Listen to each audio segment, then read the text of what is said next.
Hello, today I'm going to show you how to create a created field. So you have already created your pivot table. So the first thing you do, you hide your table. Then you're going to click on pivot table analyze. Then on fields item, click on that.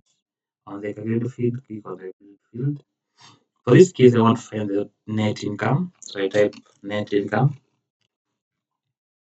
which is given by, so in the formula, I'm going to find the formula for finding the net income, which is revenue minus expenses. So I come here and click on the fields here, I click on revenue, like that.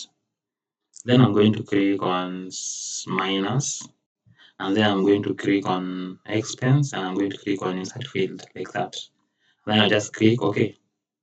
And with that, you have just inserted a created field. So this is how we do the created field. Since we don't want it to appear as sum of net, I just highlight it and like that, and I press enter. So that is how you insert a calculated field. So if you made an error and you want to remove it, this is how you remove it. You just click on the same thing, field and settings, create field. Click on this drop down arrow on the name here. Click on it and then click on delete if you want to delete it, or modify the formula if you want to modify the formula. So I want to delete. Click on that and then I click OK. And as you can see, it has disappeared.